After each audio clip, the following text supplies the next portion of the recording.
Mucho antes de que su nombre fuera pronunciado por labios humanos.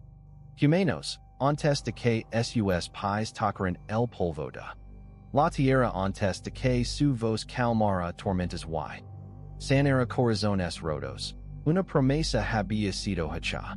El mundo estaba cansado. Las noches eran largas y el sufrimiento parecía no tener fin. Reyes gobernaban con dureza, imperios oprimían a los débiles y el pueblo vivía esperando algo away. Alguien en los templos ese oraba, en las casas ese laraba, y en el silencio del corazón humano había una pregunta que nadie podía responder. ¿Vendrá Dios a salvarnos? Los profetas y la esperanza siglos antes, hombres inspirados habían levantado la voz en medio de la oscuridad. Isaías habló de un niño nacido para traer paz. Miqueas anunció que, desde una pequeña ciudad llamada Belén, surgiría un gobernante eterno. Jeremías habló de un nuevo pacto, escrito no en piedra, sino en el corazón. No todos entendían esas palabras. Algunos las olvidaron, otros se burlaron, pero unos pocos esperaron. Y mientras el tiempo avanzaba, la promesa permanecía viva, como una llama que nunca se apagaba.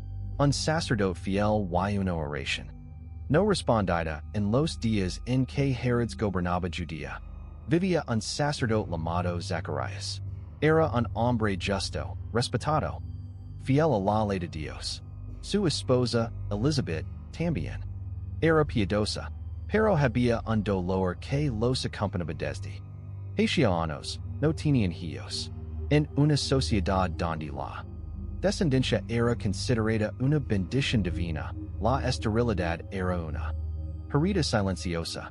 Zacarías y Elizabeth habían orado durante años y luego, con el paso del tiempo, habían aprendido a orar en silencio.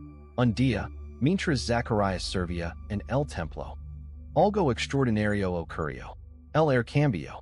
El silencio se volvió profundo, y una presencia celestial llenó el lugar. Un ángel del Señor apareció ante él. Zacarías tembló de miedo, pero el ángel habló con voz firme y llena de paz. No temas, tu oración ha sido escuchada. El ángel anunció que Elizabeth daría a luz un hijo, y que su nombre sería Juan. No sería un niño común. Prepararía el camino del Señor. Llamaría al pueblo al arrepentimiento y señalaría la llegada del Mesías. Zacarías dudó. El miedo y los años pesaron más que la fe, y por su incredulidad quedó mudo, hasta que la promesa se cumpliera. Pero el plan de Dios ya estaba en marcha. Una joven en Nazaret, lejos del templo, lejos del poder, lejos de los palacios, en una pequeña ciudad llamada Nazaret, vivía una joven llamada María. No era famosa, no era rica, no era influyente, era humilde, sencilla, y tenía un corazón dispuesto a obedecer a Dios. Un día como ese conversión eterno cuando el mismo ángel, Gabriel, apareció ante ella. Alegre, llena de gracia, el Señor está contigo. María se turbó. Nadia habló así. Nadia la llamaba bendita. El ángel continuó. Concebirás y darás a luz un hijo. Su nombre será Jesús. Será grande, y será llamado Hijo del Altísimo. Su reino no tendrá fin. María no entendía cómo podía suceder aquello. No había estado con ningún hombre. Pero Gabriel respondió. El Espíritu Santo vendrá sobre ti, lo que nacerá será santo. El cielo estaba tocando la tierra. María, con el corazón temblando pero firme, respondió con palabras que cambiarían la historia. He aquí la sierva del Señor. Hagas en mí según tu palabra. En ese momento, la eternidad entró en el tiempo. El encuentro de dos promesas. María viajó para visitar a Elizabeth. Cuando se encontraron, algo sobrenatural ocurrió. El Niño en el vientre de Elizabeth saltó de alegría. Y ella, llena del Espíritu Santo, exclamó, bendita tu entre las mujeres, y bendito el fruto de tu vientre, María. Respondió con un cántico que, en resuena, a través de los siglos, un canto de humildad, de justicia, de esperanza. Dios estaba derribando a los poderosos y levantando a los humildes. La salvación estaba en camino. José y el peso del silencio. María estaba comprometida con José, un hombre justo, carpintero de oficio. Cuando José supo que María estaba embarazada, su corazón se quebró. No entendía el dolor y la confusión lucaban dentro de él. No quiso exponerlo a la vergüenza pública. Decidió dejarla en secreto. Pero Dios no guarda silencio cuando la verdad está en juego. En sueños, un ángel se lo apareció. José, no temas recibir a María. Lo que en ella ha sido concebido es del Espíritu Santo. Ella dará a luz un hijo, y tú lo pondrás por nombre Jesús, porque él salvará a su pueblo de sus pecados. José despertó con una decisión clara. Obedeció. El cielo confiaba en un carpintero para crear al Salvador del mundo. El viaje en un decreto del emperador Romano ordenó un censo. Cada persona debía regresar a la ciudad de sus antepasados. José y María viajaron a Belén, la ciudad de David. El camino fue largo. María estaba cerca de dar a luz. Las noches eran frías. El futuro incierto. Cuando llegaron, no encontraron lugar en ninguna posada. Nadie abrió la puerta.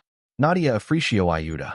Y así en la sencillez más profunda, el rey del universo nació en un establo.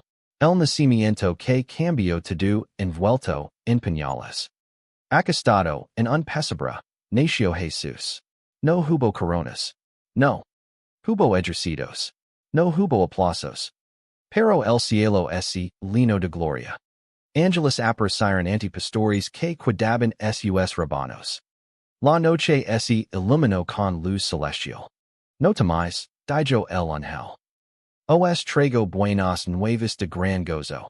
Hoy, en la ciudad de David, os ha nacido un Salvador, que es Cristo el Señor.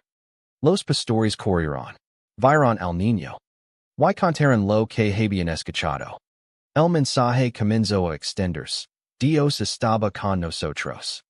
El silencio después del milagro. María guardaba todas estas cosas en su corazón. José observaba en silencio. El niño crecía rodeado de amor humilde. Nadie imaginaba lo que ese bebé llegaría a hacer. Nadie sabía que sus manos sanarían. Que su voz resucitaría esperanzas. Que su vida transformaría el mundo. Pero la promesa ya se había cumplido. La noche en que Jesús nació, el mundo no se detuvo. Los imperios siguieron gobernando. Los soldados continuaron marchando. Los poderosos durmieron en paz sin saber que su poder tenía los días contados. Pero en los cielos, todo había cambiado. Sabios del oriente muy lejos de Belén, en tierras donde las estrellas eran estudiadas con reverencia.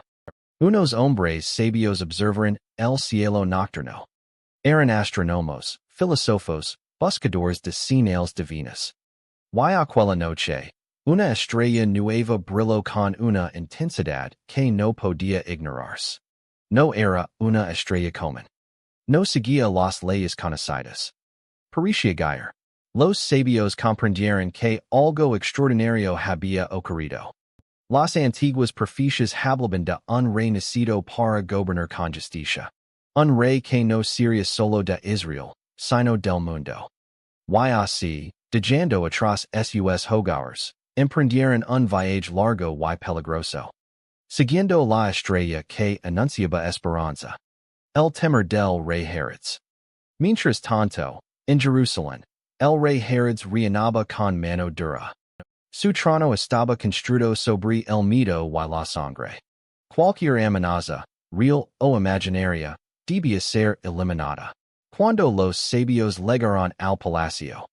Y preguntaron, ¿Dónde está el rey de los judíos que ha nacido? El corazón de Herodes se llenó de terror. Un nuevo rey significaba el fin de su poder. Herodes reunió a los sacerdotes y escribas. Ellos recordaron las escrituras. El Mesías debía nacer en Belén, fingiendo en Tours.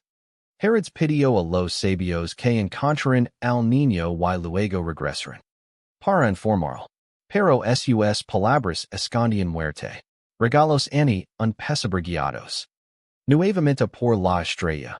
Los sabios llegaron al lugar donde estaba el niño. Cuando lo vieron con María, se postraron y lo adoraron. No. Adoraron a un palacio. No adoraron a un ejército. Adoraron a un niño humilde. Lo ofrecieron regalos llenos de significado. Oro, para un rey. Incienso, para Dios. Mira, presagio de sufrimiento y muerte. Dios hablaba incluso. A través de los presentes. Advertidos en sueños. Los sabios no regresaron. A Herodes. Tomaron otro camino. Y el cielo volvió a intervenir. Pueda. Hacia Egipto esa misma noche. Un ángel apareció a José en sueños. Levantate. Toma al niño y a su madre. Hi Egipto. Herodes. Buscara al niño para matarlo. Sin dudar, José obedeció. En la oscuridad. La familia de Jobelin. El Salvador del mundo se convirtió en refugiado. Perseguido desde sus primeros días. Poco después, Herodes, lino de ira, ordinó una masacre. Todos los niños pequeños de Belén fueron asesinados. El llanto. Lino la ciudad. El dolor fue inmenso. Pero Jesús estaba a salvo. En la crueldad del poder pudo detener el plan de Dios. Regreso. A Nazaret tras la muerte de Herodes. El ángel volvió a hablar. Con José. Era seguro regresar. Pero no a Judea. La familia se estableció en Nazaret, una ciudad despreciada, olvidada. Ali creció Jesús. No en templos majestuosos. No en escuelas de sabios famosos. Sino entre gente sencilla, trabajando la madera, aprendiendo a vivir como uno más. El niño que crecía en sabiduría. Jesús crecía fuerte, lleno de gracia. Observaba la naturaleza, escuchaba las escrituras, veía el dolor de la gente. Cada experiencia formaba su corazón. A los 12 años, ocurrió algo que dejó una huella profunda. Durante la Pascua, José y María viajaron a Jerusalén. Al regresar, notaron que Jesús no estaba con ellos. La angustia los invadió. Lo buscaron durante 3 días. Finalmente, lo encontraron en el templo, sentado entre los maestros de la ley. Escuchando y haciendo preguntas. Los sabios se maravillaban de su entendimiento. María, con voz temblorosa, le preguntó. Hijo, ¿por qué nos has hecho esto? Jesús respondió con serenidad. ¿No sabían que en los asuntos de mi padre debo estar? No comprendían completamente. Pero algo era claro. Jesús sabía quién era. El silencio de los años ocultos. Después de ese día, Jesús volvió a Nazaret y fue obediente. Paran años de silencio. Años sin milagros públicos. Años sin multitudes. Trabajó con sus manos. Aprendió el valor del esfuerzo. Conoció el dolor humano de cerca. El Hijo de Dios compartió la vida común. Un hombre llamado Juan. Mientras Jesús crecía, en el desierto surgía una voz poderosa. Juan, el hijo prometido de Zacarías y Elizabeth, vivía apartado, vestido con ropas sencillas. Alimentándose de lo básico. No buscaba fama. No buscaba comodidad. Buscaba preparar el camino. Juan predicaba con fuego. Arrepentance. El reino de los cielos se ha acercado. Multitudes acutian a escucharlo. Confesaban sus pecados. Se bautizaban en el río Jordan. Juan no endulzaba sus palabras. Llamaba al cambio verdadero. Y siempre repetía. Después de mí viene uno más poderoso que yo. No soy digno en I de desatar sus sandalias. El momento señalado un día, entre la multitud, Jesús apareció. No con truenos, no con gloria visible, sino como un hombre más. Se acercó a Juan y le pidió ser bautizado. Juan se resistió. Yo necesito ser bautizado por ti. Pero Jesús respondió. Es necesario cumplir toda justicia. Cuando Jesús salió del agua, el cielo se abrió. El Espíritu Santo descendió como una paloma. Y una voz resonó desde lo alto. El cielo había hablado. El Espíritu había descendido. La identidad de Jesús había sido revelada.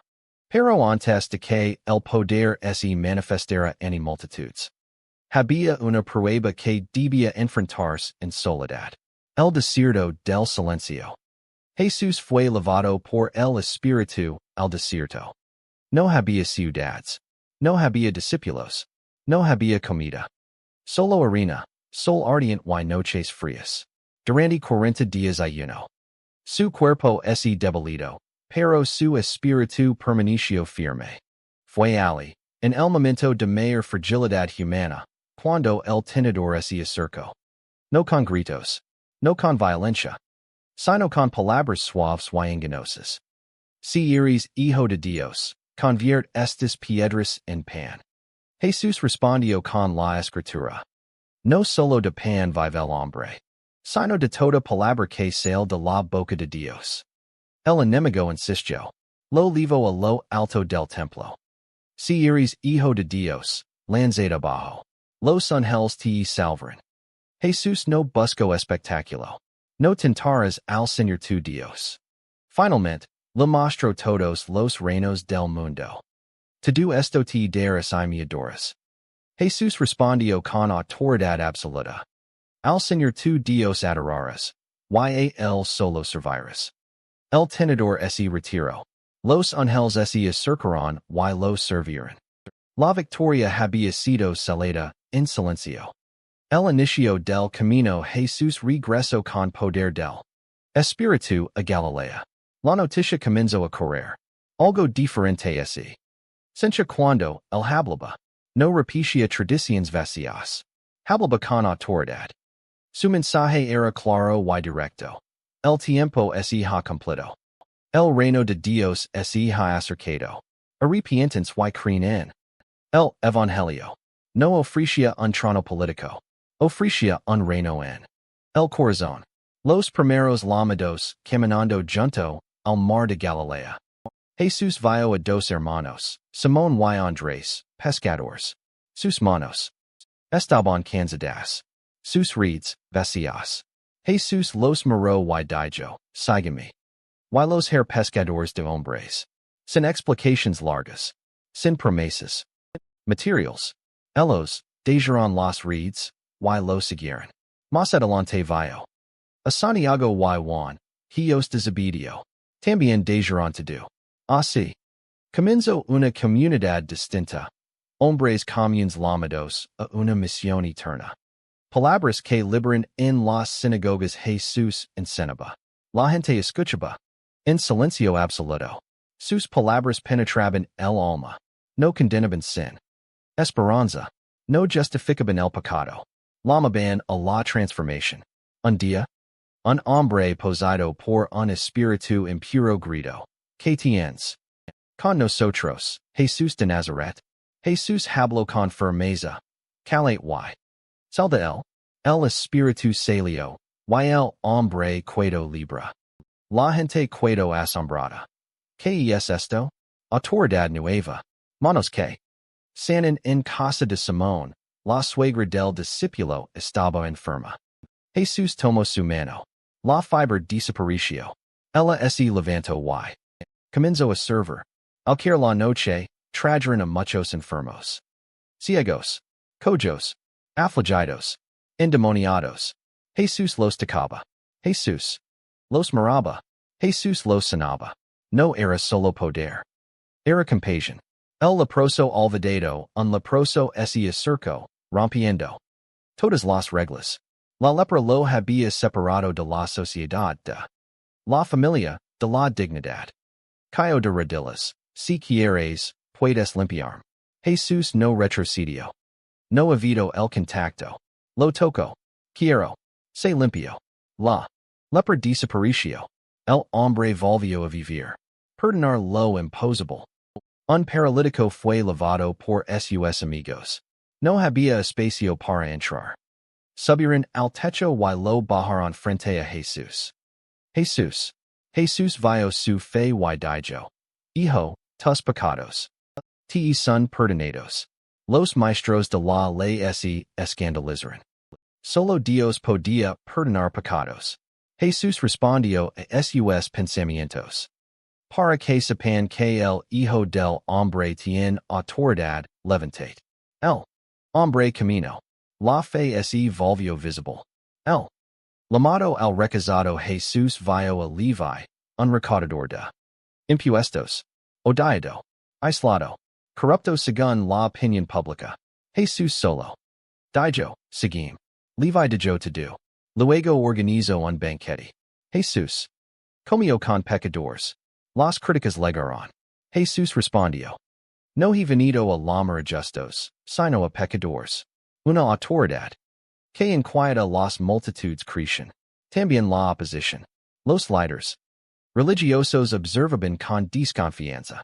Jesús sanaba en sábado. Hablaba de Dios como Padre. Ofrecía perdón sin rituals complejos. Algo nuevo estaban haciendo, y no todos estaban dispuestos a aceptarlo. Una noche en oración, Jesús pasó la noche orando. Al amanecer, eligió a 12 hombres, no por su perfección, sino por su disposición. Pedro, impulsivo. Juan, sensible. Tomás, dudoso. Judas, misterioso. Con ellos caminaría el camino más intenso de la historia. Esperanza en cada paso donde Jesús pasaba, la vida volvía. Donde hablaba, el miedo huía. Donde tocaba, la muerte retrocedia. Pero en las sombras, la tensión crecía. Las multitudes seguían a Jesús. Venían de pueblos lejanos, de caminos polvorientos, de corazones cansados. Cansados. Algunos buscaban sanidad. Otros, respuestas. Otros solo esperanza. Jesús los miraba, y vea más allá de sus rostros. Vea sus heridas, sus miedos, sus luchas ocultas. Y entonces subió a un monte. El sermón que desafío. Al mundo sentido frente a la multitud, Jesús comenzó a hablar. No alzó la voz. No buscó imponerse. Sus palabras fluían con una autoridad que nacía del amor y la verdad. Bienaventurados los pobres en espíritu, porque de ellos es el reino de los cielos. Bienaventurados los que lloran, porque serán consolados. Bienaventurados los mansos, porque heredarán la tierra. La gente escuchaba en silencio. Nadie había hablado así antes. Jesús no bendicia a los poderosos, bendicia a los humildes. Los que sufrían, a los que tenían hambre de justicia. Luego dijo, usted son la sal de la tierra, la luz del mundo. No hablaba solo de conducta, hablaba de identidad. Una justicia más profunda. Jesús fue más allá. La ley escrita. Han oído que ese dijo. No matarás. Pero yo les digo, cualquiera que odia a su hermano y ha matado en su corazón. Han oído. No cometerás adulterio. Pero yo les digo, el deseo impuro irrompe la fidelidad del alma. No anulaba la ley. La lavaba al corazón. El amor que rompe fronteras. Luego dijo algo que estremeció a todos. Amen a sus enemigos. Oren por los que los persiguen. Eso no era debilidad. Era revolución. Construir sobre roca. Jesús concluyó con una imagen clara. El que escucha estas palabras y las pone en práctica es como un hombre que construye su casa sobre roca. La multitud quedo asombrada. No habla como los escribas. Habla como alguien que conoce a Dios. Milagros que confirman la palabra. Al bajar del monte, un centurion romano se acercó. Un enemigo, un opresor. Mi siervo está enfermo. Jesús se ofreció a ir, pero el centurion respondió. Solo di la palabra. Jesús se maravilló. En Israel he visto tanta fe. Y el siervo fue sanado a distancia. La tormenta obedece un día. Jesús y sus discípulos cruzaban el mar. Una tormenta feroz se levantó. Las olas golpeaban la barca. Los discípulos gritaban de miedo. Jesús dormía. Lo despertaron. Señor, perecimos. Jesús se levantó y habló al viento. Cala. Emudis. El mar se calmó. Los discípulos se miraron adorados. ¿Quién es? Que hasta el viento y el mar lo obedecen? Libertad para los encadenados. Al llegar a la otra orilla, un hombre posado salió a su encuentro. Vivía entre tumbas. Nadie podía dominarlo. Jesús habló, y los espíritus huyeron. El hombre quedó libre, vestido y en su sano juicio. Pero el pueblo, lleno de miedo, pidió a Jesús que se fuera. La libertad a veces asusta más que la esclavitud. Una mujer invisible entre la multitud, una mujer enferma desde hacía 12 años. Tocó el manto de Jesús. Nadie la veía. Nadie la escuchaba. Jesús se detuvo. ¿Quién me tocó? Ella temblaba. Confieso. Jesús la miró con ternura. Hija, tu fe te ha salvado. No fue solo sanidad física. Fue dignidad restaurada. Vida donde había muerte. Una niña había muerto. La casa estaba llena de llanto. Jesús tomó su mano, talita cumi. La niña abrió los ojos. La muerte retrocedió una vez más. Parábolas del reino Jesús. Hablaba con historias sencillas, similes, reeds, tesoros escondidos. Cada parábola revelaba una verdad profunda. El reino no venía con espadas. Venía como una semilla pequeña, que lo transforma todo. La tensión crece cuanto más crecía su influencia, más crecía la oposición. Los líderes religiosos se sentían amenazados. Jesús no encajaba en sus sistemas. Curaba en sábado. Perdonaba pecados. Se llamaba Hijo de Dios. El conflicto era inevitable. La pregunta eterna. Un día Jesús preguntó a sus discípulos, ¿Quién dicen que soy yo? Pedro respondió, Tú eres el Cristo, el Hijo del Dios viviente. Jesús sonrió, pero también anunció algo que nadie quería oír. El Hijo del Hombre debe sufrir y morir del el camino se estracaba. Las multitudes que antes aclamaban ahora dudaban. Las sombras se alargaban alrededor de Jesús. Él lo sabía. Cada paso, cada palabra, cada silencio lo acercaban al momento para el cual había venido al mundo. La entrada del rey humilde Jesús llegó a Jerusalén monado en un Polino. No entró como un conquistador, sino como un rey. De paz. La gente extendía mantos y ramas de palma. Gritando, Hosanna, bendito el que viene, en el nombre del Señor. Por un instante la ciudad vibró de esperanza. Pero Jesús loro. Vio más allá de los cantos. Vio rechazo. Violencia y ceguera espiritual. El templo y la verdad incomoda. Al entrar en el templo, Jesús vio corrupción donde debía haber oración. Mesas de dinero, comercio disfrazado de religión. Con autoridad volcó las mesas. Mi casa será llamada casa de oración, pero ustedes la han convertido en cueva de ladrones. Los líderes religiosos decidieron que debía morir. Una traición en silencio entre los 12 estaba Judas Iscariot. Camino con Jesús. Vio milagros. Escuchó la verdad.